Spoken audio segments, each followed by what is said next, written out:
the cartoonist, social activist, educator, and sometimes rapper Keith Knight. Keith Knight is the creator of the comic strips The K Chronicles and Nightlife, as well as the social political single-panel comic Think. Knight's art has appeared in various publications, including The New Yorker, The Washington Post, The Daily Cause, San Francisco Chronicle, Medium.com, Ebony, ESPN The Magazine, LA Weekly, Mad Magazine, and The Funny Times. Knight is also the co-creator, co-writer, and an executive producer on the Hulu streaming series Woke, which was inspired by his comics and life in San Francisco. And if you don't know that show, don't be scared away by the title. Go watch it. You will not regret the decision. Knight and his works have been honored with numerous awards, including the 2022 Master Cartoonist Award at CXC Comic Fest, 2020 Rose d'Or for Best International Comedy for Woke, a 2015 NAACP History Maker Award, the Comic-Con Inkpot Award for Career Achievement in Comics, the Harvey Kurtzman Award for Best Comic Strip for the K Chronicles, as well as several Glyph Awards for Best Comic Strip. Tonight, Keith Knight will speak to us about his slideshow, The Intersection of Art and Social Justice. Please join me in welcoming Keith Knight.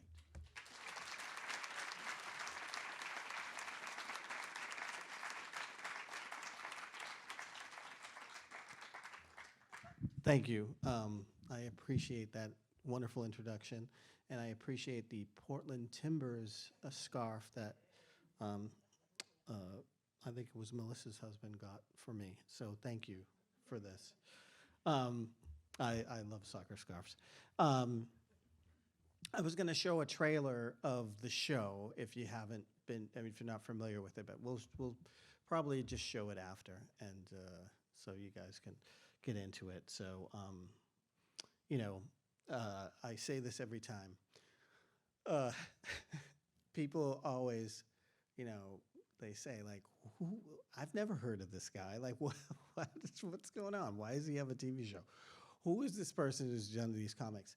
And seriously, like, most people don't. I'm like a Z-level celebrity. Like, like nobody usually knows me, but there's always one person who's super psyched that I'm here. And so Tamar, where are you? Yes, thank you.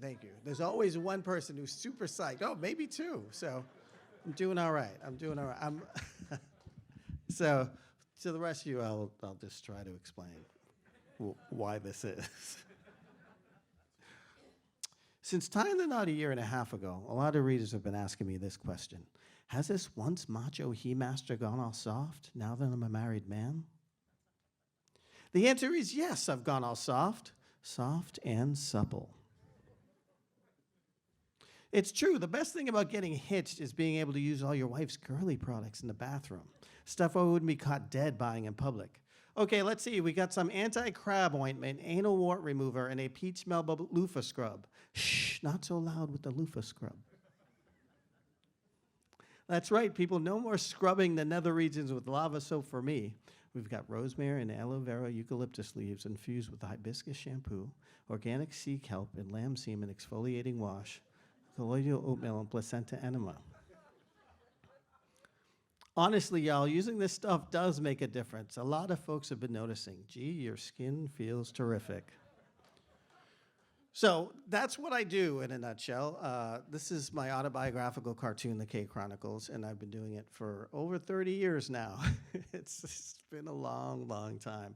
And I basically just write about stuff that happens in my life. And, clearly it doesn't all happen, but like I usually take something mundane in life and then spin it off into some crazy thing. And I just want to say I appreciate the ASL guy here, and we homeschool our kids, and my 14-year-old is taking a sign language class right now, so I hope he's watching, and I hope he's learning, because this guy's going to be worked over.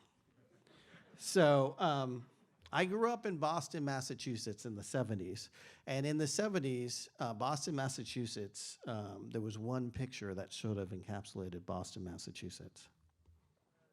So I don't know if you're familiar with this, but this is sort of an iconic Boston photograph. And I didn't know a whole lot about it when I was a little kid. I just knew it was about the busing protests that happened in the 70s. But clearly, you see a lot of white people and one guy with an American flag, and he's about to stab a black man in a suit being held there. So, this is the sort of environment I came up in. And I never had a black teacher from grades 1 to 12. And there was a comic that I did on a whole, there was an analysis that if black children have one black teacher, just one, between ages from kindergarten to 12th grade, their likelihood of going to college goes up 32% by having just one black teacher. That's it. So my first black teacher wasn't until I was junior in college, and it was an American literature teacher.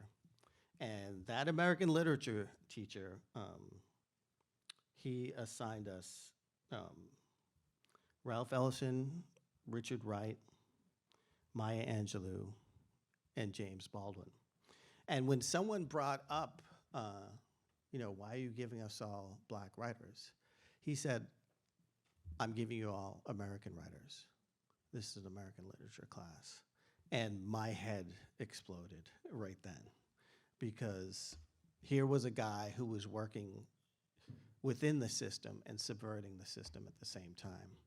And it was at that moment where I realized, like, I got more books as a kid growing up, more books where the animals were the protagonists than people of color. So I was getting books like Jack London books where dogs were the heroes, and Animal Farm where the animals were the subjects, and no people of color. And I can't tell you how damaging that is. And we were getting a history where I felt not represented. And so this thing of belonging, as a young black man growing up in America, as black kids, as Asian kids, as gay kids, as disabled kids, you don't feel like you are a part of the American story. And then you graduate high school, and then you spend the rest of your life sort of unprogramming yourself and sort of learning everything that you should have learned those first 18 years. And James Baldwin has a great quote about that. Like, he goes, I had to psychologically unlearn all the stuff that was fed to me, and then learn that my life has value, and that my people had value and built this country. And I'll tell you this, after that American literature class, my comics went from being about keg parties to being about what it's like to be a black man growing up in America in the 1980s. This is dedicated to that one black kid, The K Chronicles by Keith Knight. This is dedicated to that one black kid who lives in that tiny-ass town off the highway in the middle of nowhere. This is dedicated to that one black kid who was not into hip-hop in high school. Black Sabbath's not black, you know. This is dedicated to that one black kid who gets used as the reason why someone isn't a racist. I can't be prejudiced. My mom invited one to my 13th birthday party. This is dedicated to that one black kid with hair people want to touch all the time. Back off. Is it like a Brillo pad? This is dedicated to that one black kid who gets told they're not really black. Yo, man, brothers don't do what you do. Hey, it's a compliment coming from me. This is dedicated to that one black kid who always gets asked by white folks why they can't use the N-word. Why ask me? I don't use it. But you could if you wanted to. This is dedicated to that one black kid who wonders if they measure up to the myth. This is dedicated to this one black kid. So this is one of my most popular prints, and it's really black people bingo. Like, black folks will look at that poster and they'll go, oh, yeah, that happened to me. Oh, that happened to me. And oh, bingo, and they go across. I didn't know what microaggressions were when I wrote this comic, but this is the microaggression comic. And when I finally heard the term, I was like, oh, that's what it is. But this one black kid comic could be that one Latino comic, that one gay kid comic, that one disabled kid comic. We all have that experience of being the other and somehow, some way. And so many people who aren't black get this and understand it. And I think that's one of the great things about cartooning is it's a way to take complex issues and make them palatable for the masses in a very simple way. I feel like cartoonists are the court jesters of modern day.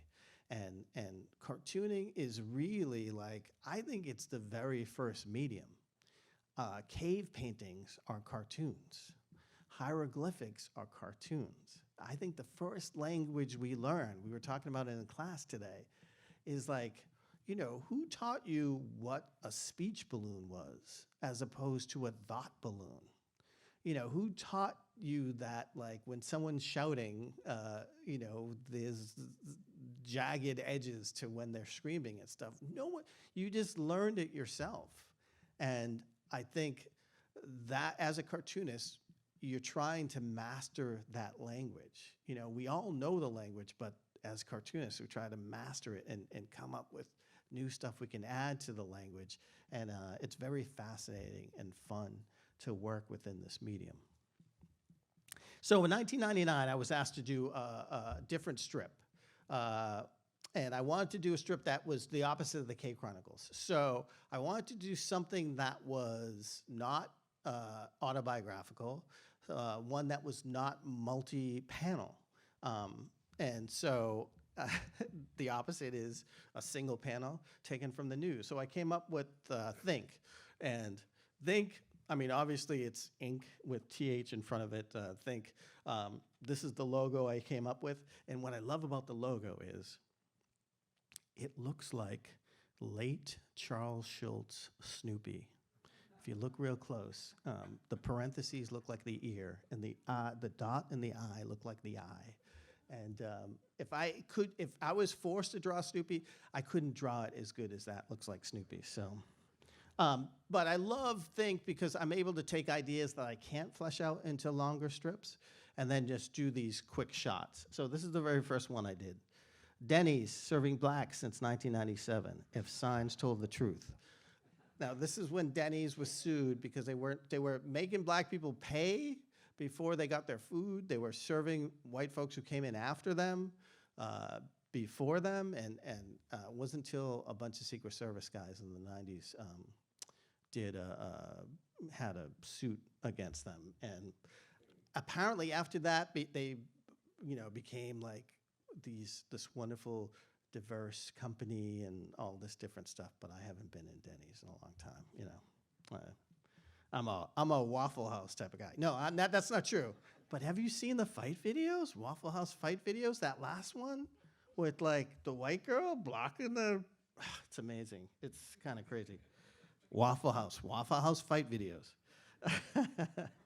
I'm going to run through these really fast. You still have the baby, it's a boy. The exact moment radical black activist Thomas X realized that, yes, indeed, he was an Uncle Tom.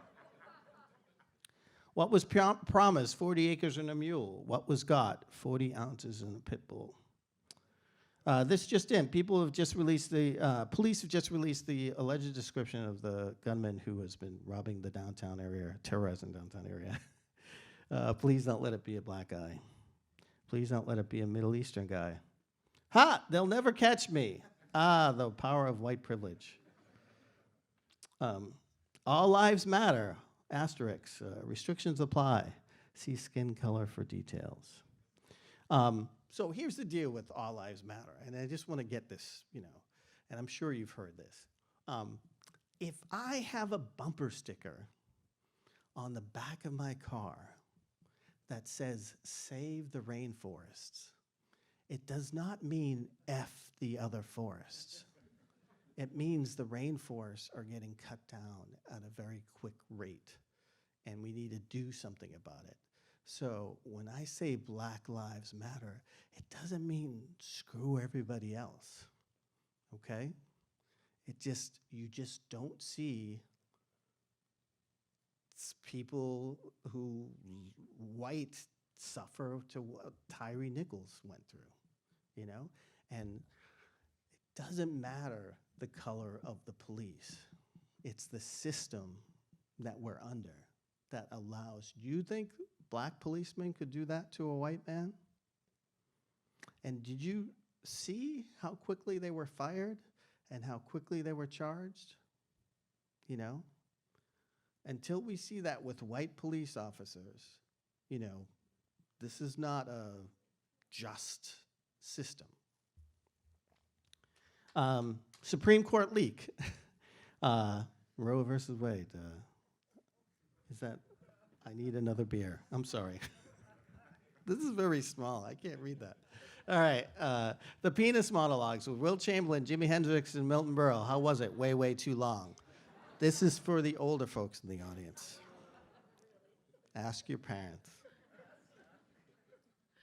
You're doing this because I'm black, aren't you? Oh, now see, why do you always have to play the race card? So the race card, black on black crime, get over it, it was a long time ago. Well, the cops were black. These are all things that white people say when there's we're trying to have a conversation that needs to be had, the most important conversation that America needs to have, which is the conversation about race in America. For far too long, the conversation about race has been dictated by when white people feel uncomfortable, which is 5.2 seconds. And then they start saying, well, what about this? What about that? What about this? And the thing is, like, you gotta get comfortable being uncomfortable. I know there's all these drugs out there now. It's like, oh, here, take this pill. You don't have to be nervous anymore. Everything's so. No, it's okay to be uncomfortable. And we need to have these conversations because that is what holds this nation back to being what it could possibly be. For far too long, the conversation has gone like this. One night at the old gallery opening, frankly, I don't care if a person is black, white, green, purple, or brown. Is it? Yeah. Who the heck are all these green and purple folks white people are always talking about? The K Chronicles by Keith Knight. I'm sorry. I consider myself relatively open-minded, but I have to draw the line at purple people. I know this ain't PC, but purple people are nothing but barely civilized knuckle draggers. Believe me, I know. I sat next to one in second grade. When I was growing up, a purple family moved in next door, and the whole neighborhood started to smell like Fig Newtons. And I swear this one guy was hired at my job only because he was, well, you know. I heard green folks have 3 nipples. I think I'd better be going. Me too. Be careful walking back to your car. The purple people might get you. So, so yes, unless Avatar is a documentary, there are no blue people, and there are no purple people, and there are no green people. We have to couch, unless you're at a Comic-Con. There are green people at Comic-Cons. So that joke doesn't go over at Comic-Con. But in reality, there aren't these purple and green. And honestly, you would be scared shitless if someone came in and sat behind you that was all green or purple. So don't tell me that it doesn't bother you. And here's the other thing. Don't say you don't see color. That is not a compliment. That is not like, I've had people say to me, you know, when I see you, I don't see a black person. And it's like, you don't realize how insulting that is. That it's like, you have to get rid of the idea that I'm black for you to feel comfortable and open and happy. You should be psyched that your friends, your family, your coworkers, your teachers are diverse. You should be psyched that you are able to have relationships with people that may not be just like you. So please embrace the idea of, and I'm not just talking about race, I'm talking about gender, I'm talking about age, I'm talking about class, I'm talking about religion. This pandemic has pushed us apart more than it has brought us together.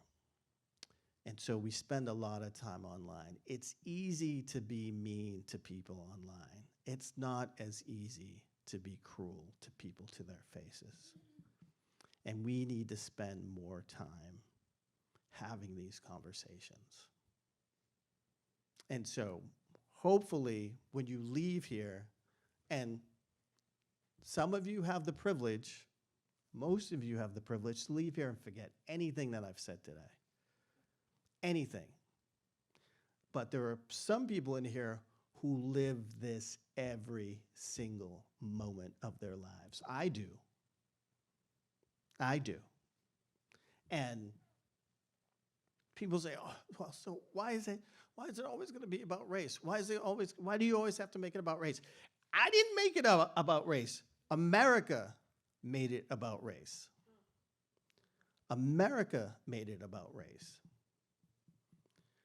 Rich whites back in the day said, how are we going to protect our stuff from poor white people?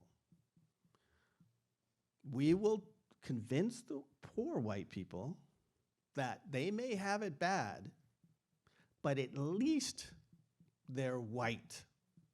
And they have it better than the indigenous folks. They have it better than the enslaved Africans that we ever. In fact, we will deputize some of these poor white folks and have them track down escaped slaves. We will have them ride on horses and keep them all in check. And those overseers became officers. The very first police grew out of the slave patrols of the South. And I shouldn't say of the South, because the very first record of the slave patrol was in Charleston, Massachusetts. And as a person who lives in the South now, I was always reluctant to write about the South because I had never lived there. And you just hear, oh, well, at least we're not as bad as the South. People in the West, people in the North always say, well, at least we're not as bad as the South. We're all as bad as the South. This whole nation is. The reason why, all these schools like Harvard, have built these huge endowments, Harvard and Yale, their buildings were built by slaves. They owned slaves. They were able to build up wealth through them. And the reason why there were so many cheap workers that were brought up to the North is they could offer jobs that paid very little because people weren't getting paid anything down south. So the North and the West benefited from what was happening in the South. All right, so 2008, I made the biggest mistake of my life. I launched a daily comic strip. A daily comic strip is this thing that appears in a newspaper. A newspaper was this thing that people used to read every day. And it had all this news in it, and it had the weather, and it had like all this different stuff. So I launched my strip in 2008 in the worst year of the newspaper industry. Everything crashed, and all these newspapers went out of business. But I had my first kid, and I was like, I gotta make some sort of money. And so as much as it was a nightmare to do, I did do it for 11 years. I had a deadline every day for 11 years, and I had to do 9 strips a week, so it was kind of insane. But I did come up with a few that I enjoy, and I will read a couple for you. Do you think extraterrestrials are racist? Why do you ask? They never abduct people of color. It's easier to catch white people at night. So, what I love about my readers is they're extremely intelligent. And after this strip ran, I started getting all these articles from my readers saying, you are wrong, sir. You are wrong. and they were sending me articles of the first couple that was ever abducted in America by aliens, and it was a mixed race couple. It was a black husband and a white wife, and I always write back and say they got caught because of the white wife, but they, I love it. I love it when I get schooled like that. Here's another one of my favorite ones. Now, my strip ran in a few places: Boston Herald, Washington Post, San Francisco Chronicle, San Diego Union Tribune. This is a one that ran on a Sunday. That's why it's in color. Vet mentoring. A guy in my unit smothered an IED, took one for the team. When I got home, I went to tell his loved ones what kind of sacrifice he made. Turns out he was gay. I was the first one to let his partner know what happened. I've shared things with soldiers that I'd never tell family and friends. War does that. Here was a guy who gave his life for his fellow soldiers, but wasn't allowed to share with us who was waiting for him back home. If we're not fighting for this soldier's freedom, then what are we fighting for? So, this is an example of a cartoon that's not funny. and back in the day, people would say, oh, that's not funny. Oh, yeah. But this particular one, I started getting all these letters, a ton of letters from specifically San Diego. And they were from military people. And what this is about a law called Don't Ask, Don't Tell that was in the military, which was you could be gay in the military, but you can't tell anyone, which is such a silly law. And so I was just trying to put it in a way that if you're going to put your life on the line or the life in the hands of other people, and you can't be truthful about yourself, then that's screwed up. And so all these letters I got were emails from people saying, you just changed my mind on Don't Ask, Don't Tell. I think we should get rid of it. And these are all military people in San Diego, because San Diego is a big military town. I got 28 letters, emails from people saying, thank you. Like, you Don't Ask, Don't Tell shouldn't exist. Now, in our wildest dreams, as a cartoonist, you wish you could do something that would change someone's, belief in something. Like, yes, like I changed minds. And so this was an example of doing that. Now, I told you that my strip ran in many different places, like the San Diego Union Tribune. It also ran in the Washington Post. And it ran in 2015, I think it was. And this is the Oval Office, and the person who was president at that time.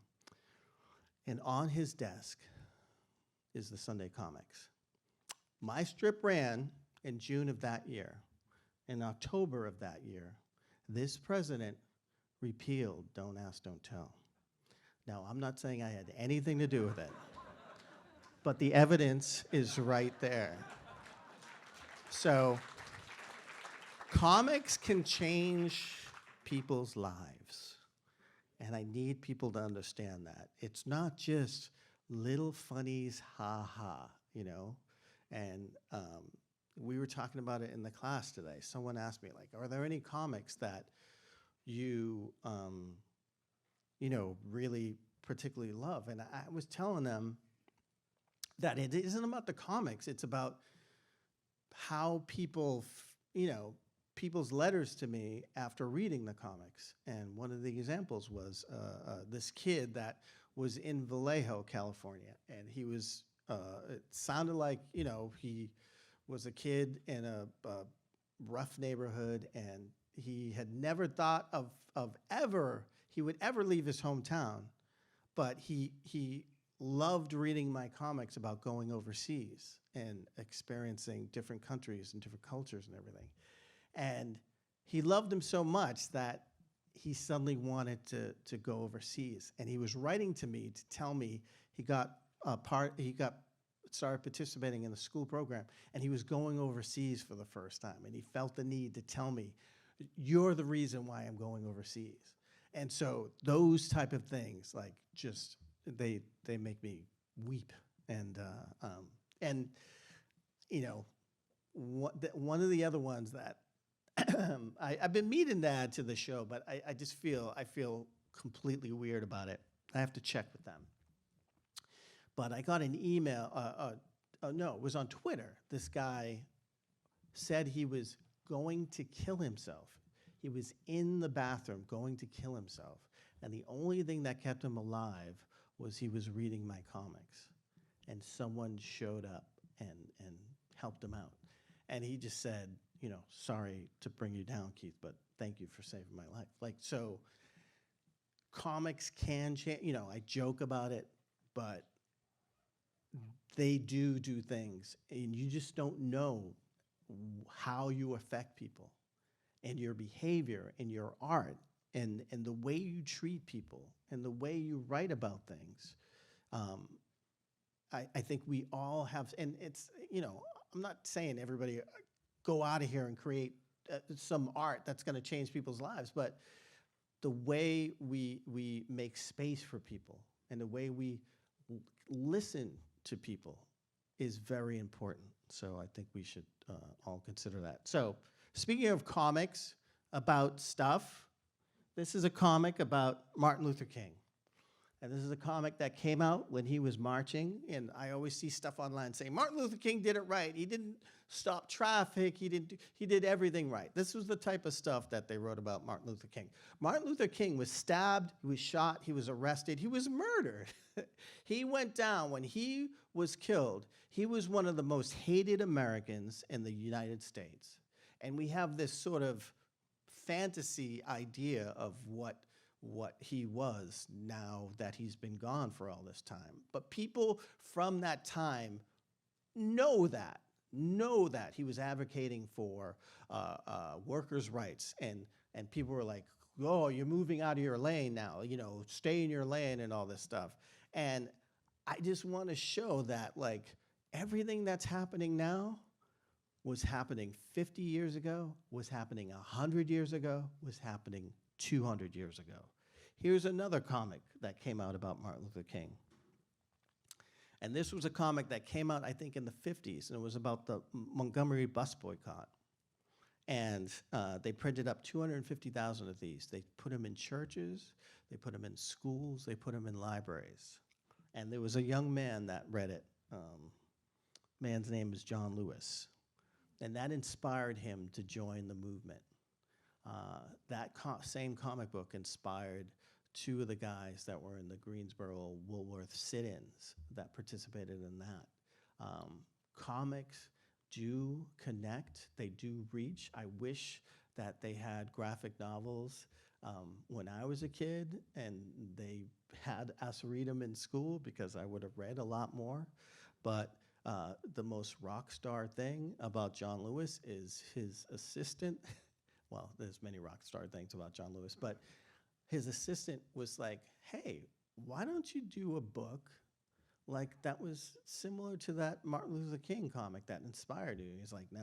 And he kept on asking him every once in a while, come on, like, please, come on, do it. And he finally is like, okay, yes, I will do it, but you have to write it with me. So that's how the March series came about. And I think it was 2013 or 2014. March had come out. It might have been the first one or the second one. But at Comic-Con in San Diego, John Lewis cosplayed as himself and led a ton of kids through Comic-Con. And it was like the most amazing cosplay and experience I've ever seen at Comic-Con. And so it's really inspired me. And that's one of the reasons why I did this poster. I love doing posters of folks who inspire me in some way, shape, or form. And so this is one of the prints that I did. And one of the things that folks wanted me to do was talk about some of the artists that influenced me. This is an artist named Ollie Harrington. And Ollie Harrington was part of the Harlem Renaissance back in the day. And he ran with all these amazing writers and artists and poets, and he left America and moved to Paris. and spent a lot of time in Paris with all these amazing creators. But then he ended up going to Germany and writing and doing cartoons about America from Germany and for many, many years. And all the stuff that he was doing, the same issues that I write about. It's like nothing seems to change. But this is a great book of essays. Thomas Inge came up to me at a slideshow that I was doing at VCA in Virginia and gave me that book. And I was like, oh, this is amazing. This is really cool. This is the first female, black female cartoonist, and her name is Jackie Orms. And she created Torchy. She created these comic strips that were way ahead of its time. Independent black woman with just like romance and her work and all this different stuff. And she created the series of black dolls for little girls that were a huge success. And this was, I think, in the 40s. I can't remember how long ago it was, but it's pretty amazing. Another cartoonist that was doing it way better and just a nice, a wonderful person is Maury Turner.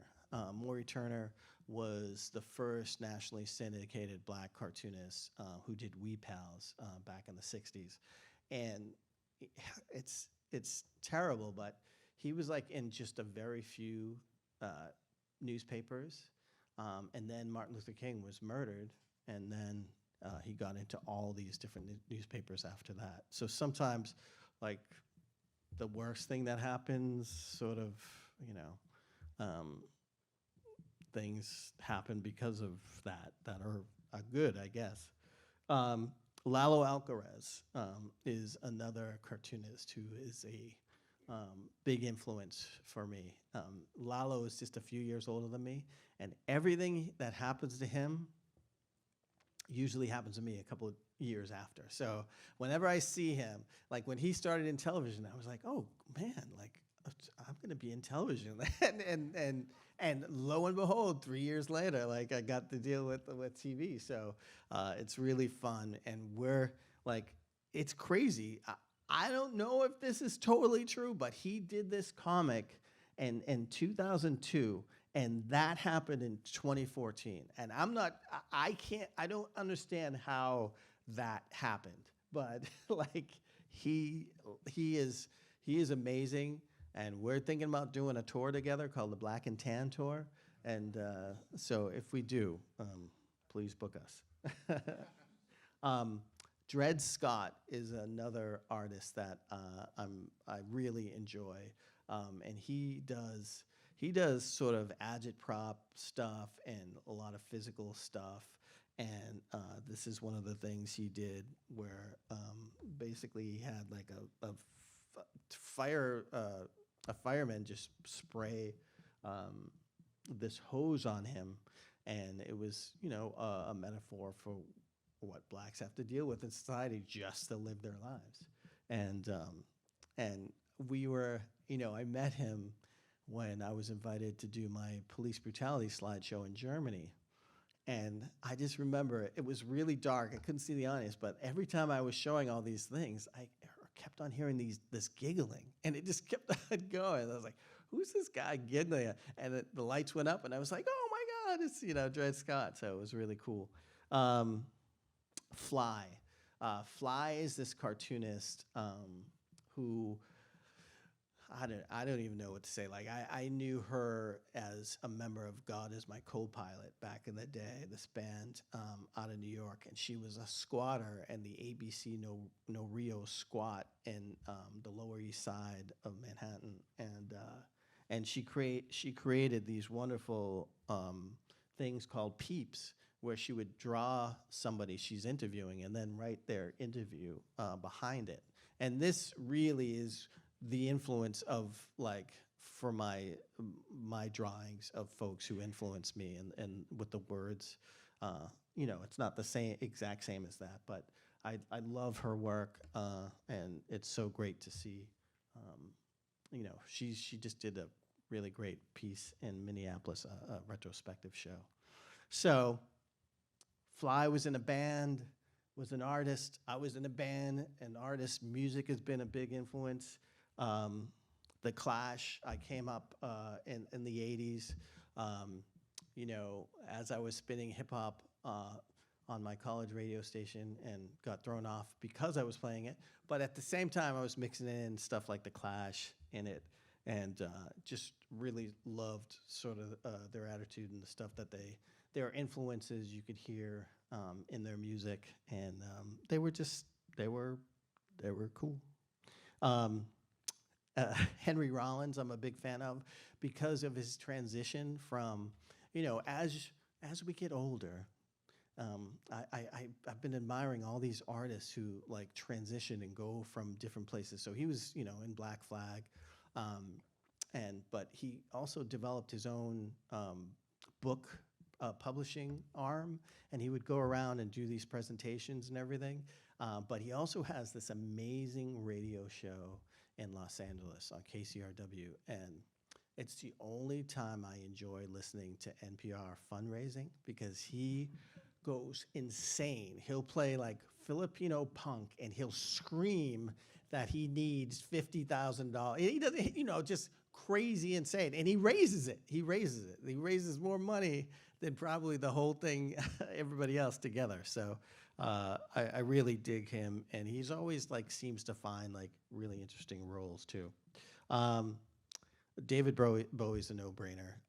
Someone who is not afraid to try different things, not afraid to try something new, but also just he's used, you know, his privilege to call out places like MTV. That MTV back in the day, for the kids out there, MTV used to be, you know, it was music television. They used to play just music, but they never played black people. Like they would never play any black music, and so there's a nice video of David Bowie calling them out, like during an interview, like say, so why don't you guys play black people?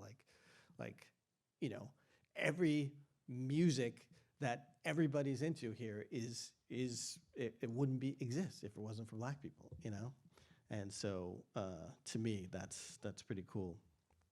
Prince, another big influence.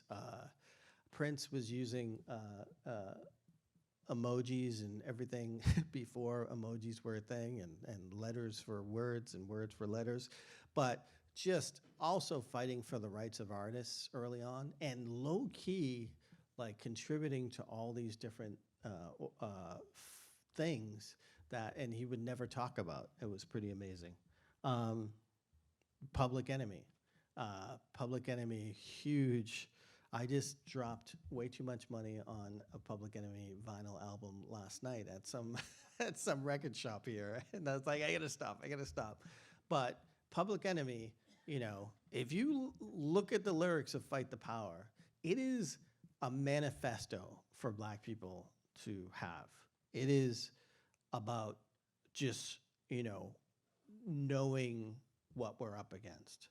And we spend, again, our adulthood trying, like, figuring out, oh, okay, so the person that I was smarter than in school is doing really well, like somehow, and I'm not doing as well. Why is that? Like, and we have this, we have to spend the time sort of deciphering, oh, these were all fairy tales. Christopher Columbus was a fairy tale. Oh, you know, everyone equal in America is a fairy tale. Like, and I'm not saying it because I'm some anti-American person. I'm saying it because we could make it better for people, but we have to acknowledge that it's not better for people right now. It's not better for people. If somebody black gets their house assessed and they see it's low, and then they take all evidence of black people out of there and put white pictures up and have their white neighbor come in, and their house gets assessed $300,000 or $400,000 more, that's a problem. That is a system that is in place that works against people of color. And it's not your fault or your fault or your fault or your fault, but it exists. And I say this all the time. When people say, oh, it's not my problem. Well, it is your problem. It is my problem. It is all our problems. You know, I don't litter. I teach my kids not to litter. But that does not mean that we don't volunteer to clean up our local forests or clean up the beach. Because we know there is a system in place that is allowing people to just chuck stuff all over the place. And if we don't clean it up, who's going to clean it up? So I say to you that don't just say, oh, well, I teach my kids not to be racist. I can teach, like we have to be actively anti-racist, not just not do anything. We have to physically do stuff to help dismantle the system that is in place. Oh, so Chuck D was a graphic designer too. I took graphic design in college. So we have a lot of things in common, but he's amazing and really cool, really good artist. Boots Riley, played a lot of shows with him. The head of the Coup, and did the movie Sorry to Bother You. Sorry to Bother You is what happens when a movie company doesn't interfere and screw with your vision. There would not be horse people if the movie company had the, and you, like if you watch the movie, you'll know about the horse people. But all his music is infused with his sensibility, and it's pretty amazing. And he's just such a character. It's pretty cool. They Shoot People Don't They? Like in 2015 or 2014, I ran around the country and the world doing a slideshow collecting my work on police brutality, which I'd been doing for 20 years. And so many people were saying, why is this happening? Why is it? It's Obama. That's why. It's Obama. And I was just trying to explain to people that police brutality has been going on forever. That's the reason why the police exists, are to keep the black and brown population in check. Again, going back to the slave patrols, poor whites that were hired to keep the slaves in check. And when the Baltimore and Ferguson police departments were investigated by the Department of Justice, their analysis was their job is to keep the black and brown communities in check. So it's no different now than it was 100, 200 years ago. Absolutely nothing different. And so I don't know if people understand that, like, the only thing that's different now is people have cell phones. So everybody has to see it. And I personally don't like looking at videos like that because it re-traumatizes. There's a lot of things that traumatize me, that remind me of, the system that we have in place. And this may seem bizarre to you, but when I see videos of the Brady Bunch, there was Brady Bunch is this show that was in the 70s, and it was a show.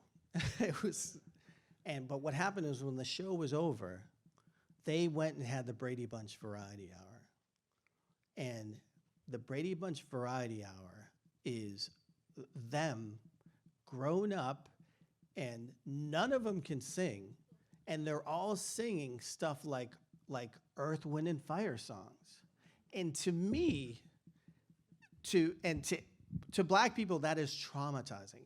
And instead of just hiring Earth, Wind, and Fire to do a decent version of their song, you're watching people that aren't that talented at acting, and they can't sing, and they're doing it. And people post that stuff. And I swear to you, that, I'm not saying it's as traumatizing as black people dying, but I'm just saying it's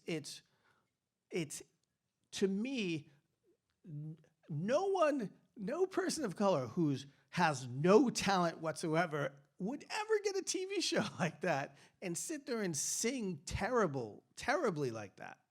And that's the thing that like is like, oh my God, like someone spent maybe $1 million to do this. You know, I don't know how much it was to make shows like that, but imagine giving it to somebody who is talented to create something. So that to me is very traumatizing. So, okay. I'm already talking way too much. I'm going to run through really quickly just a couple of police brutality cartoons. This is the stuff that I was just trying to explain to people. I was going around like, nothing's changed, but I need people to understand that this happens all the time. Mr. White Police Officer, how many shots does it take for 4 white officers to defend themselves against one unarmed black male? Black male, well, let's see. Blam, blam, blam, blam, blam, blam, blam. Blam, blam, blam, blam, blam, blam, blam. Blam, blam, blam, blam, blam, blam, blam. Blam, blam, blam, blam, blam, blam, blam. Blam, blam, blam, blam, blam, blam. Blam, blam, blam, blam, blam, blam. 41. Don't you think that was a little excessive? Listen, you people could avoid getting into these situations if you would just lighten up. So this was a comic I did after Amadou Diallo, an African immigrant in New York, was in the vestibule of his apartment building, and he was going for his wallet, and 4 police officers shot at him 41 times.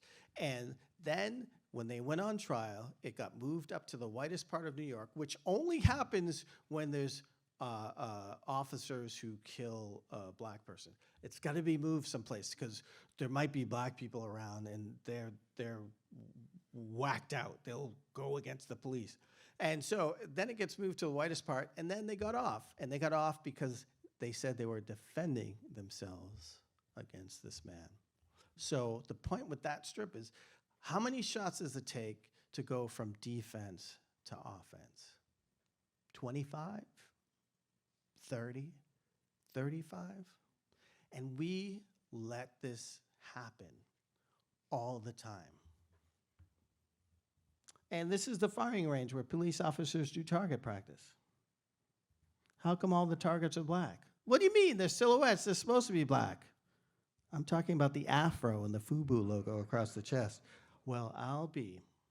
So I did this in 2009. 2014, there was a woman in the National Guard, black woman in Florida, who was like, called up her local police station and said, I would love to do target practice at your range. I said, sure, come on in. So she goes in there, this black woman, goes into the shooting range, and up there for the targets were black and white photographs of young black teenagers, black male teenagers. And one of them was her brother as a teenager. And when the police chief was in front doing a press conference, his excuse was like, what we're doing is not illegal. And that was it. That was it. And it just happened recently, like a year ago in Detroit. There was like a field trip for a class going through this police station, and there were pictures of black men that they shoot at. This is a system that allows this to happen, that we tolerate, that we say is okay. And I think part of this system is because we are inundated with propaganda constantly. If you watch any television, you look at, besides the drug commercials, you look at how many police procedurals there are. The Rookie, FBI, NCIS, this, that. There are hundreds of shows where the police are outnumbered, they're outmanned, they're outfunded, they don't have enough guns, they have to sometimes bend the rules, they solve crimes in a half hour or an hour. And if you look at statistically how little cops solve crimes, it's crazy. But it's in our head that cops, there's crime everywhere. And by the way, crime levels, they went up a little bit over the past a couple of years, but they're as low as they were in the 60s. Nowhere near the 90s. 90s was crazy super predators, psycho nutcases. And I'm telling you this, I lived through the 90s. It wasn't that bad.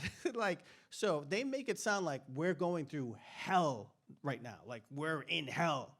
And I mean, I don't know about you guys, but it's really not that. We don't need more cops on the street. They don't need more guns. They don't need all this stuff, but it's in people's heads. And here's what happened. When I was a kid, I wanted to be a cop. Not really, but I would see SWAT. Some guy diving through a glass thing and with a gun, like the black guy in SWAT. I was like, ooh, wow, that's cool.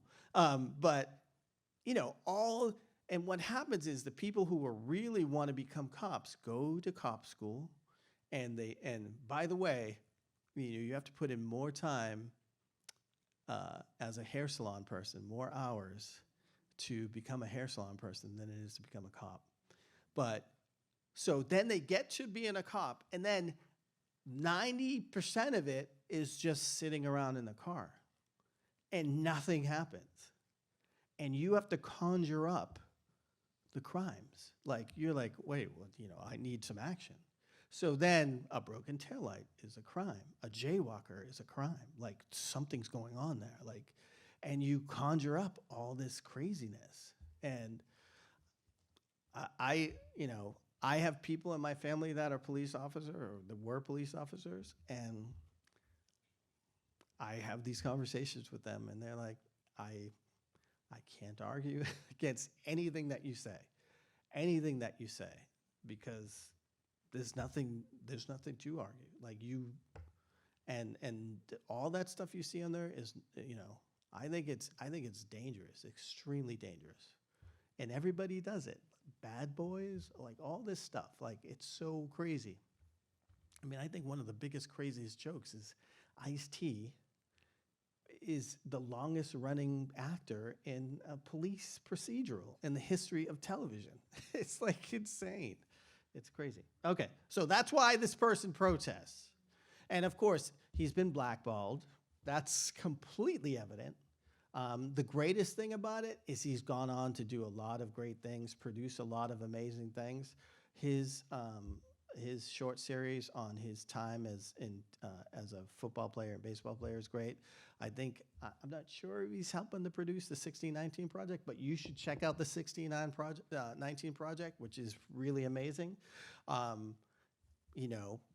50, 60 years ago, people don't remember, but this guy was one of the most hated people in America because he wouldn't go fight in Vietnam. He stood up and went to jail for it, and people couldn't stand him for it. But now he's this beloved American who stood up for it, and that's the thing. It's like, hated for when you stand up for stuff, but then beloved, like when you die. Like the thing that drove me crazy about John Lewis is every politician that fought him for voting rights, like, were quick to say how great and wonderful he was. Well, if he was so great and wonderful, why don't you give the people the right to vote? Like, the guaranteed right to vote. But 50 years before that, Paul Robeson was this amazing athlete who was also this amazing baritone opera singer and an actor and an activist. And so folks were doing this stuff a long time ago. And that's why when people say stay in your lane, like, if we stayed in our lane, if people stayed in their lane, we wouldn't be, America wouldn't exist if people stayed in their lane. Like, everything that gets invented wouldn't exist if people stayed in their lane. Josephine Baker, I talked about her. Robert Smalls, a guy who was born into slavery, was on a boat and put on the captain's hat when the captain would go off drinking, and people on there would say, you kind of look like the captain when you wear that hat. He stole the boat, picked up his family along the way, and then did all these like signals to all these. This was a Confederate ship, by the way. Confederate stole his Confederate ship, and then like made it up to the Union North, convinced Lincoln to use freedmen in the Union Army. And then after the Union won, he came down, bought the whole old house that he was a slave in, and get this, his former owner, his wife, who went insane after the Civil War, when she got out of the insane asylum, he let her sleep in the master bedroom of his home until she died. There's no like that to me is like the old-fashioned version of when someone who like gets beaten by the cops and then they have something like they forgive the cops or forgive things like I can't imagine sort of enduring all the things that folks do, and then they come up in front of cameras and apologize, and and forgive people. Like like I would just love to see a moment, and I wish I got a season 3 with my show, because I wanted to do a thing where my character is like up in front of the microphone and about to apologize. Is like, screw you, screw you. I want reparations, and I want the NBA logo changed from that white guy with the crew cut and have a guy with an afro. So, okay, I'm sorry. So quickly, I did this. So this is the thing: Black history. Black history is American history. That's that's the biggest thing more than anything else. And I need people to understand this. We don't teach history at all. We go over slavery because we're so afraid it's not even, white people will not feel uncomfortable about it. What I need people to understand is, if you understood the history of this country, everything that's happening today, you would go, oh, of course, Ron DeSantis is shipping migrants to Massachusetts. 50 years ago, the same thing, segregationists took a bunch of black people, put them on a bus, paid for them to be driven to Massachusetts, dropped off, and told them that Kennedy was going to have all these jobs for them. Like, all the people that are on these school boards that are banning books about black folks and about like anything that tells the truth about history, after the Civil War, the plan was to get Southern women to join school boards all across the South and say the Civil War was not about slavery. It was about states' rights. And it worked, and literally they don't teach, they make it sound like slavery had nothing to do with it. Even though all the declarations from all the different states were like, yeah, we're doing this because of slavery. Like, we're fighting this because of slavery. And the biggest thing is I want people to understand that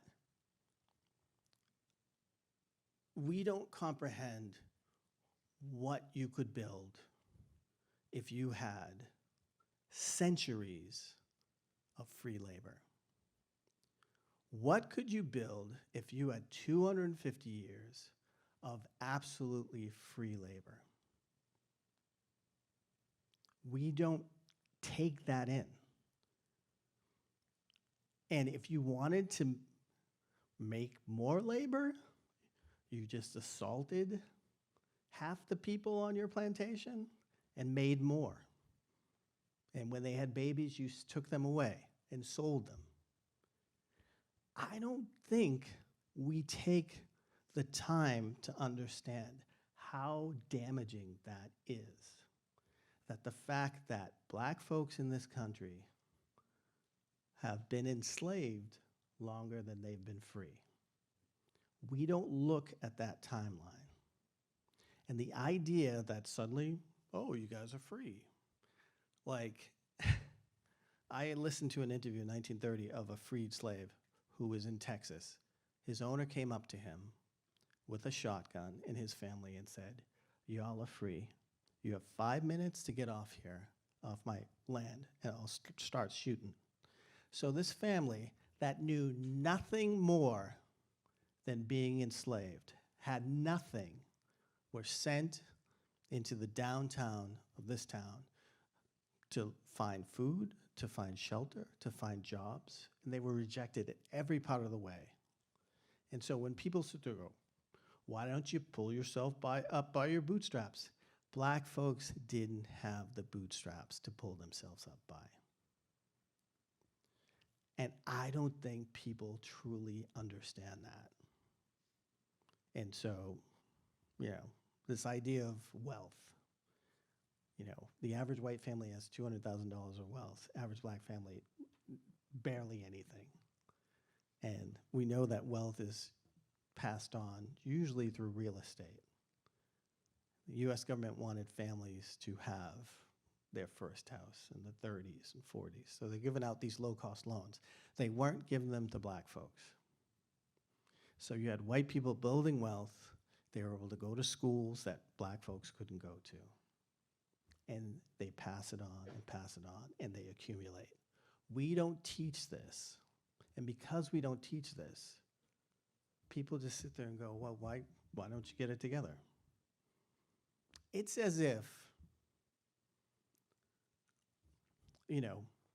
imagine if black folks were in here playing Monopoly for 3 hours, and you walked in, and the black folks were like, you want to play? You guys want to play?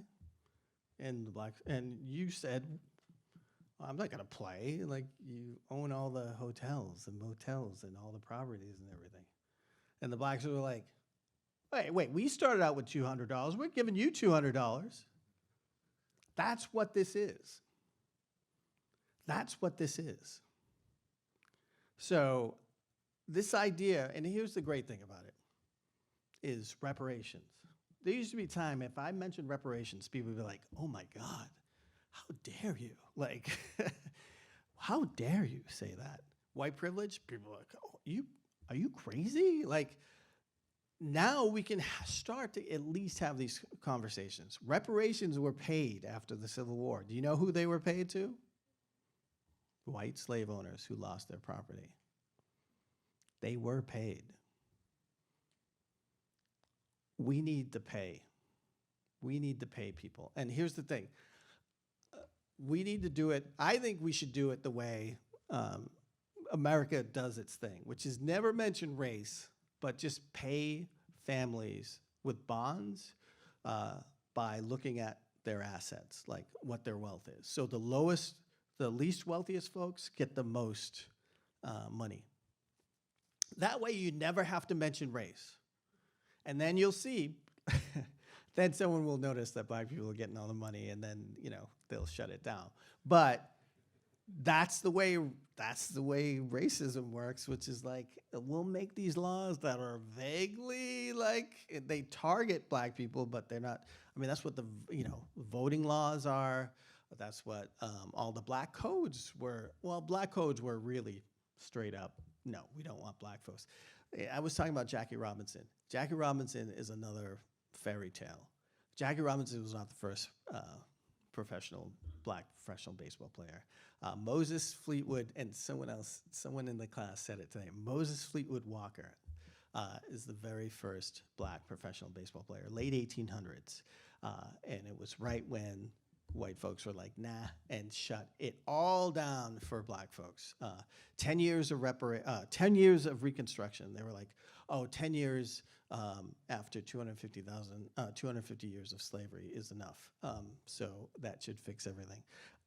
Please understand that this much time under slavery and this much time under Jim Crow, and then you have civil rights, affirmative action, and a black person. That does not wipe out this. We know, have you ever broken anything? Yes, of course you have. It's so much easier to break something than it is to fix something. So much easier. It takes so much more time to fix something. And you take 250 years, plus 100 years Jim Crow, 350 years, and you think that you can fix it in like under the guise of like affirmative action and a black president. Like, that's insane. That's insane. But the first thing we have to do is acknowledge it. Acknowledge that it happens, and acknowledge the contributions of people to this country that aren't from Europe. Indigenous folks, Mexican folks, Asian folks, black folks, because when white people have proof that they didn't do it, they think aliens did it. And I can't tell you how many people have talked about, oh yeah, the aliens made the pyramids. I've been there. And also just, there's so much. Anyway, Spike Lee, another big influence. But Spike Lee, you go back years before that, Oscar Michaux. Oscar Michaux was this amazing filmmaker in the teens and 20s who created black content of just black people acting like people. Romance, drama, stuff like that. And when Birth of a Nation came out, D.W. Griffith's Birth of a Nation, which, just made everybody scared of black people, he created a film that directly answered that. But it was just about showing black people being normal. And I think more white people need to see that. More, black people see it all the time because we just live our lives. But I will say this. My wife is from Germany, and she said when she first met my family and my friends I grew up with, she was like, you guys don't talk like black people talk on TV and film. And I said, you know why? Because all the black people on TV and film are approved by white executives. They're the ones who make the decisions on how black people appear. So when you have Kevin Harting it up, it's not, that's a very approved. Chris Tucker, like all these people in drag for laughter, that's all white executive approved. And I'm telling you this, like people like Issa Rae, and I like to think that, myself, just want to create depictions of black folks that we don't see on TV and film, and which leads us to woke, which is like, it was important for me. It was like, you know what? Like, I said to them, I don't want black people with guns. I don't want black people in drag for laughter. They can be in drag, dressed like women if they, if that's their thing, but not just for a joke. And what was the third one? Oh, not just dancing in front of the camera, like it's some thing. So, so I went to Los Angeles to get a show, and I did. And a lot of planets had to align to make it happen. But we shot it in Vancouver, up north, because San Francisco is way too expensive to shoot in. Lamorne Morris from New Girl played me. Blake Anderson from Workaholics played my roommate. And newcomer T-Murph played my other roommate. And it was really amazing. And if you've seen the show, in episode 7, my character, played by Lamorne, gets punched in the face by a koala. I got to play that koala. So this is me and my sisters on set the night that I had to punch my Lamorne. And I will say this, I couldn't see anything. So I would hear, they'd say, koala, and then they'd say, step up here and then take a swing. And I remember taking a swing and then someone going, I don't think he's ever thrown a punch in his life. And it's true, that's true. So season 2, we shot in Atlanta. So we shot in Vancouver season 1 in January, February. We shot in Atlanta in July, August. And they both had the pass for San Francisco. So in Vancouver, they had to wear like sort of light stuff while it was freezing. And in Atlanta, they had to still wear that like jackets while it was like, 95 degrees, humidity and all that stuff. So it was kind of crazy. My favorite episode of season 2 was a parody of One Night in Miami, which is a really neat film and play in and of itself. But the character of Ayana, played by Sushir Zameda, trips on mushrooms, and she conjures up all these historical figures from the past, including Harriet Tubman's secret girlfriend, which, most people say, Harriet Tubman's secret girlfriend. Yeah, we made that up. But she was hilarious. And it's so great when like actors who are just there for the day are like knock it out of the ballpark. It's really great. So in season 2, I make an appearance very early on. I am the mime in episode 1. And here's the sad thing about it. So we found out the mime that we were gonna hire was asking too much money to be the mime. So I was like, I'm gonna do it. I'm gonna be the mime. And here's the sad thing. All they needed to do was put makeup on me. Like, I didn't have to change my clothes. So I dressed like a low rent mime. And so that was it. That was the gloves and then just face. So I've gotten out of my lane again. This is just something that I do and that I've done recently. And one of the things that drives me crazy are mug shots. Okay, so mug shots, and yeah, I mean, obviously this is a play on that. So black mug shots. Well, here's what I did. One of the things that drives me completely crazy is when I'm searching for ideas for news, go through news for ideas for comics. I always go through Google News, and the only thing that you see outside of sports, generally for black people, are black people in mugshots. And here's the thing. Most countries, a lot of countries, it's illegal to post people's mugshots. The only time you can post people's mugshots is if they're guilty of something.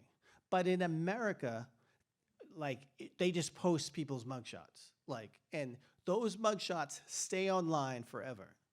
So when you're going for a job, you're going for credit, you're going for an apartment, the first thing people do is look you up on Google. And if your mugshot comes up, you're done. If you're black and your mugshot comes, you are long done. So I am advocating that we get rid of this idea of posting people's mugshots, because police love to put mugshots up because it shows we arrested somebody. We're doing our job. We're arresting people. And it follows these people through their whole lives. So I was saying, you know what? I'm going to post, I'm going to take my tea. I'm going to take a selfie with the mug. And I bought the URL, blackmugshots.com. And I posted it up there. And I started asking people to send me their mugshots. Black folks can have any mug, but white people, anybody who's not black, has to have a black mugshot. So I can call it a black mugshot. And we did a hashtag black mugshots. And I wanted to see how long we could break the algorithm for Google, if I could break to the front page.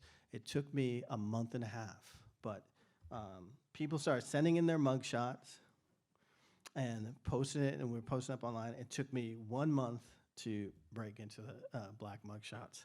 But I started posting up stories and information about the effects of that mugshots have on everybody.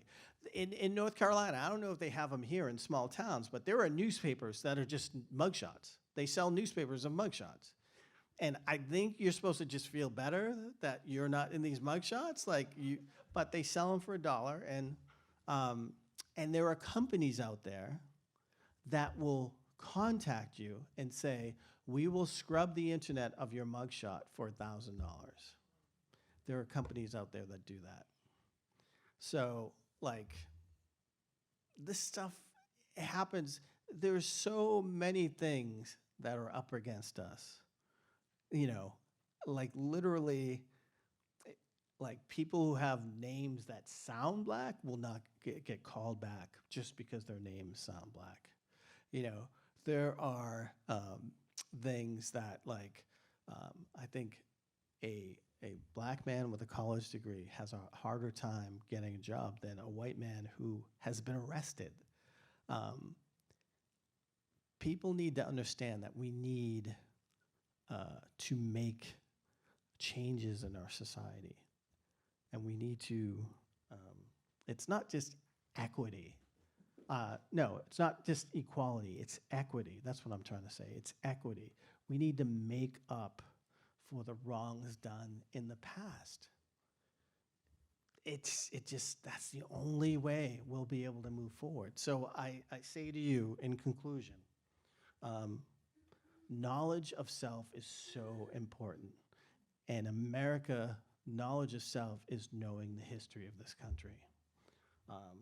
So that picture, you know, now that I'm an adult and I did all the research of it, that man in the suit, the black man, is a lawyer. And, you know, a bunch of these folks are all poor white people who are just pissed off that black people are being sent to their schools because black folks' schools were not good enough. I feel like this is a metaphor for America, which is all these poor whites are going after the black dude, while all the rich folks, white folks, are in these buildings here making the laws so that the schools in the black neighborhoods are terrible, and then saying the only way to make this work is to send them all to these other schools.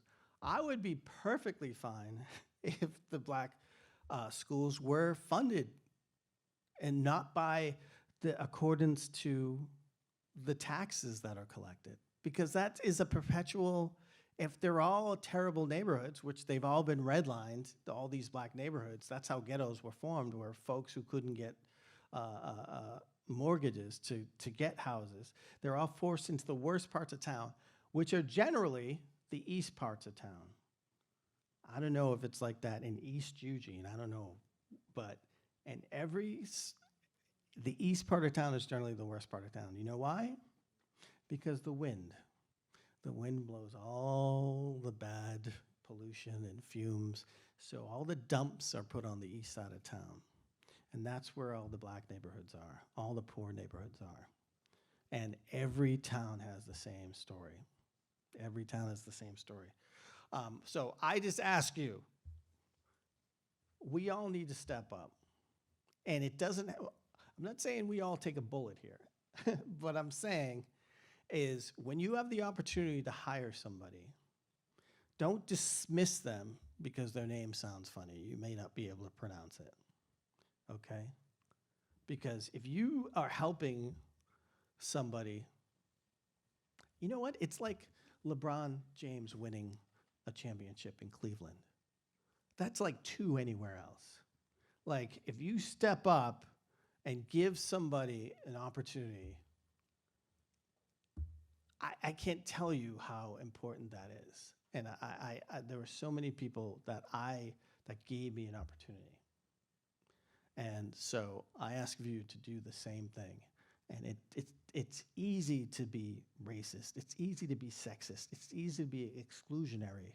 It's harder to go against the grain and call people out for their stuff. Someone wrote to me that I went to school with 30, 40 years ago. I don't even know when I went to school. Late 80s. Wrote to me via Facebook and said, Keith, you don't, I don't know if you remember me, but you were in my dorm and I told this joke. And you called me out on it and explained to me why it was offensive to me, to you. And he's, you didn't, you said it in a way that like I took away from that. I went home and I started calling my family out on stuff and just all these different things. And now I have a kid, and my kids' friends are all diverse and all this different stuff. And they live in a life that I never thought I would, be in this. And I just wanted to say that, like, you calling me out that day changed my trajectory on and I do not remember this person. I do not remember the incident. I may have been stoned. But that person, I don't know, like, clearly was affected by what happened.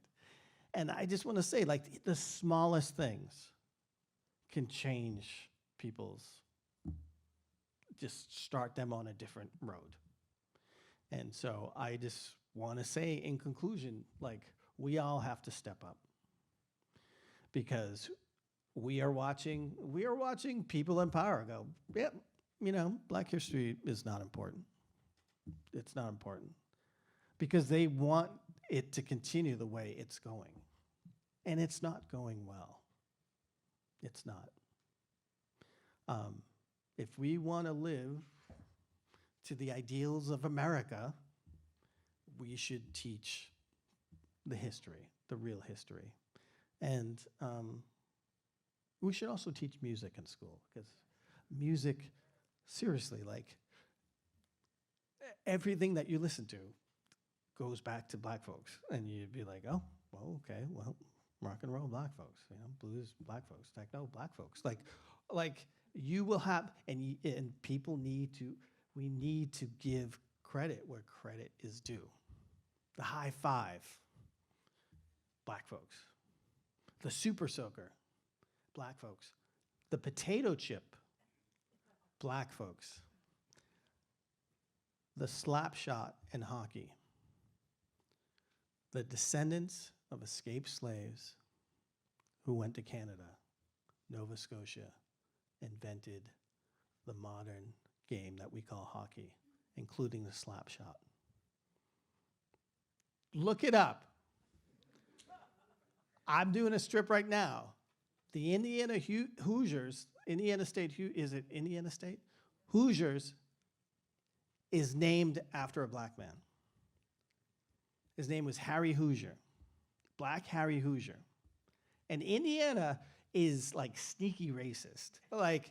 And I'm sure people's heads would explode if they're like, oh, the team is named after a Black man.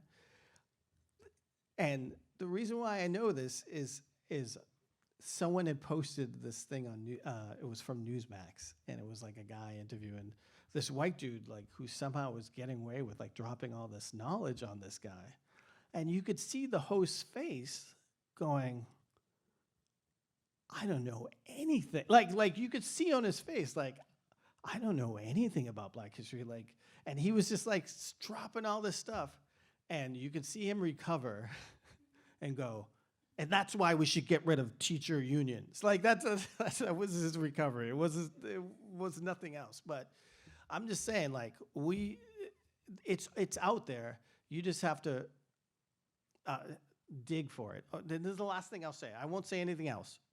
I'm sorry, I've talked so long. You know how the worst music and the worst food is the most easily accessible? Like, what's the worst hamburger that you can think of? Mickey D's, right? Mickey D's all over the place. The worst music, flick on the biggest radio station, and you're going to hear it.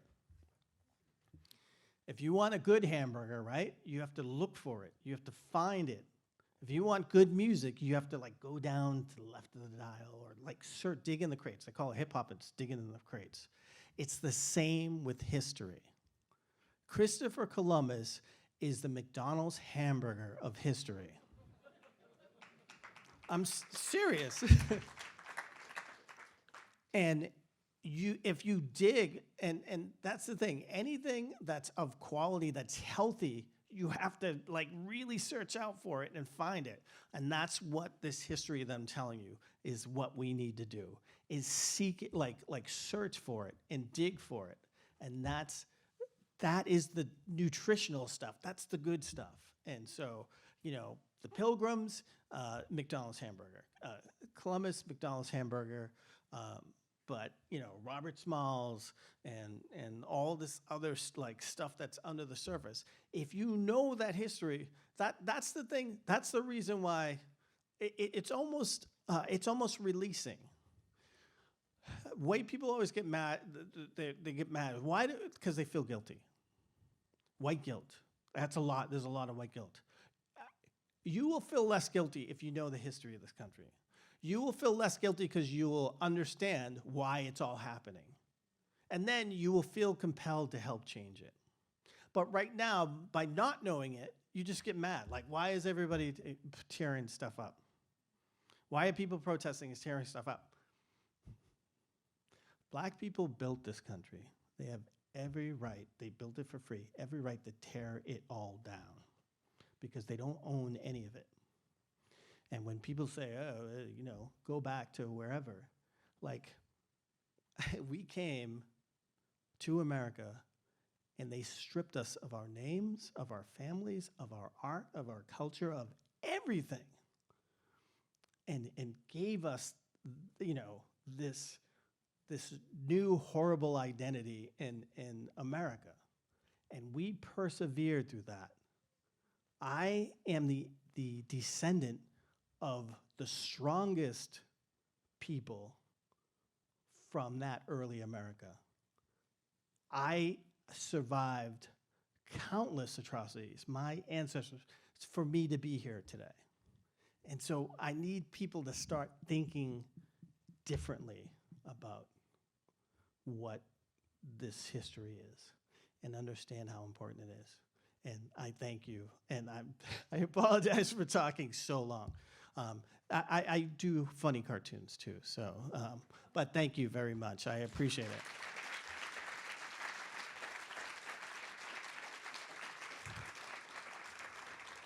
it. Really quick, this is, all this stuff is fine, these books, but I implore you to go seek out books, older books, just from folks who did it 75 years ago who are talking about the same thing, but also seek out Black joy, books about Black joy, about Black creativity. Don't just look at all the worst stuff. And this is a quote that I always like to put. Listen, if you ever wondered what you were doing if you were alive during the Civil Rights Movement, now is the time to find out. Now, right now. So I thank you. Does anybody have any questions? We'll just do a quick Q&A, and then I'll do the signing here. I apologize for going so long, but does anybody have any questions about anything?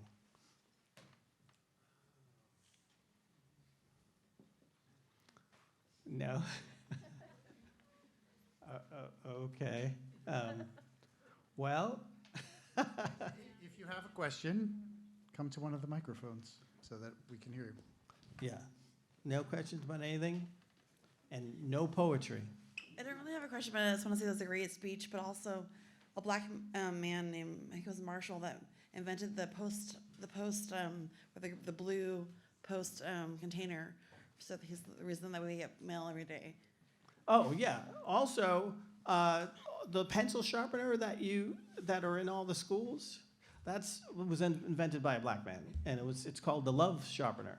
And in an ideal world, I do this thing where I ask someone for a pencil, and they give it to me, and I break it right away and drop it on the floor. And I do that metaphor of it's quick to break. It's very easy to break something. It's harder to fix it. And then I would have a love sharpener. I would pull it out at the end. And then I would take the pieces of the pencil and I would sharpen each side. And I would give one back to the person that I took it from. And then I would give it to somebody else. And then we would all kumbaya in a line out the door. But that's not reality. The reality is we all got to step up and do some work. Yes? Hi. Some people say that AI is going to create another sort of divide between those who have access to the technology and those who don't. How do you see artificial intelligence contributing or destroying the dialogue that you're trying to create? I don't know. All I know is that like apparently like all these kids are using AI to write essays, which is pretty. I don't know. I think the kids are all right if they're figuring that stuff out and they're way ahead of the rest of us. Listen, I don't know what to say about AI. Like I would say that you know I've heard from kids who like the idea of unplugging and like doing like there's this one camera that kids are into really that came out in the 90s that people are really into taking pictures with.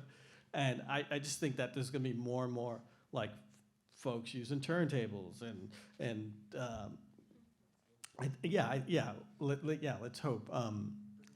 I think AI will have its use somehow, some way, but yeah, I don't know. I honestly, I don't know. I think I don't have much to comment on it except that, you know, they always have things with extra fingers on it. I don't know what to say about it. When someone says AI, I still think of Allen Iverson, so I don't know what to say. Any more questions? No? Well, I thank you for allowing me to come here and yell at you for 2 hours.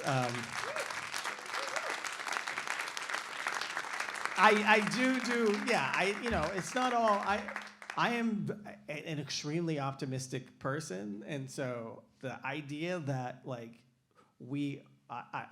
I've been doing this for a long time, and I feel like America has to hit rock bottom before it gets better, and I think people are starting to understand how important art is and how important knowing not just the pretty happy things, but you know, it's like knowing your family's history for diseases, you know, like the idea that like, oh, like this happened, you know, it's like someone telling you, oh, we don't want you to feel awkward if like that you have a history of cancer in your family, so we're not going to say anything. We'll just let you get cancer. Like the only way that you could move forward to try to address that is by knowing. And so that is the thing. We need to know. And there are powers at work that don't want us to know. And so the idea that it's safer to walk around, like you will get less crap walking around with a gun by your side than a book is pretty scary. So any more? This microphone is very lonely right here. Very good. I think I'll first give you a big thank you. That was very powerful for me to listen to. Thank you. And I'm going to ask a kind of personalized question for my son, who I brought with me here today, who is an artist and particularly is very good at cartooning. And I love the intersectionality that you've created between your art and speaking to people. So for any young artists in the room, what kind of advice would you perhaps give on how to develop that technique? Well, I would say this, more than anything else, and I speak this to all types of artists, is to tell your story. Tell your personal story. Because for far too long, others have told our story. So when you know, that comment about my wife saying like, you know, like white people have approved the stories that are told about black people. And like, it's only been recently, but you know, you find someone like Oscar Michaux that had to do it all independently. He had to rent his own theaters, he had to get funding himself and all that type of stuff. Spike Lee had to reach out across the aisle to do Malcolm X, because a white dude was gonna do Malcolm X, and he was like, I gotta do it. And like he was out of money, and people like Oprah stepped up and gave him all these millions of dollars to get it done. Tell your story. The autobiography of Malcolm X. I say this all the time. the young people in the audience, you ever notice that anything that's written about your generation is negative? Like, oh, what generation is this now? What's it called? Like, they're destroying everything. Oh, this generation doesn't do this anymore. This generation, like, all that stuff is written by old people who are jealous of your youth. And so you should tell your stories, and that's, so they don't get it wrong. It's super important that you tell your stories. And so I love autobiographical stories, but you can tell it through metaphor, you can tell it through song, you can tell it through poetry, you could, it doesn't have to be cartoons. But as a cartoonist coming up, I would say, don't even ever think about newspapers at all. You stay away from newspapers. Newspapers, seriously, they left cartoonists out to dry. So newspapers shouldn't even be in your mind at all. The big thing right now, and I urge anybody who's getting into cartooning, is tween books. So if you can come up with a Diary of a Wimpy Kid or a Dog Man or whatever, like those books, there will always be tweens. They're always coming and going. And so I love Dog Man. I think the Dog Man books are great. And every title is named after some really cool old book. And that's the thing that turns you on to other stuff. That's the reason why hip hop is so great. I don't know if you saw the Grammys, but it was the 50th anniversary of hip hop. People should be psyched that you watch a whole art form come up within your lifetime that is now worldwide. And I remember when I was a DJ in college playing music, and I heard these so-called people that were supposedly cool tell me, oh, hip hop's just a fad. It's going to be gone in 2 years. It's not even music, and I would say to them, you sound exactly like people who said the same thing about punk music, who said the same thing about, you are saying that, and you're 20. Why are you saying that? And so I laugh on their I dance on a metaphorical graves of their beliefs that hip hop was going to be gone. And I love to see, and that's the thing about it, is samples turn people on to all these other songs in the past. And all the references, if you ever look at a really good rapper's lyrics, there are so many things. One of the things that we did in our first album is we did a lyric booklet, which was another huge mistake because it was a 50-page booklet that we paid all this extra for. But looking back at it now, all the references that we make to Shakespeare and to all this other different stuff, my kids are looking at and they're asking me these questions, and then I'm turning them on to all this other stuff. It really is hip hop is almost to me the old Warner Brothers cartoons that made you go, who is this actor that they're making fun of? What is this war that they're referencing? What is this? And hip hop does that, which I love. It's such an amazing thing, and I don't think people really understand the impact that this global thing has. This global thing. Anything else? I know someone asked me a question, then I go on a tangent that goes somewhere completely different, but that's how I am. Hey, I forgot to ask you during class, or we didn't have enough time to ask you during class. I just want to ask, who are the biggest rappers who had the most impact on you or your work, and why did they impact you so much? Oh, well, I mean, Public Enemy was huge, and still to this day. You just listen to the lyrics and the fact that the noise, the production that goes in some of their earlier stuff, it is punk music. It's whiny and crazy and nutty, and I've always loved the chaos of that sound and the fact that his voice cuts through, and then at the same time they're smart enough to have Flavor Flav there, which can't be explained. Chuck D talks about when he was trying to get the record company, like they're like, so what does Flavor Flav do? And it's like, you gotta have Flavor Flav there because he's like a balance to all the seriousness. And I love it. My kid sits there and goes, what is that guy? What does that guy do? And you can't explain it. It's just, it's crazy. And to me, like, it's such, it had such a huge impact for me. And back in the late 80s, like, it was a very pro-black positive thing that got so many people into looking into jazz and looking into all the stuff that they were sampling and stuff. It's still amazing, and but I love, and listen, there's plenty of hip hop that comes out today.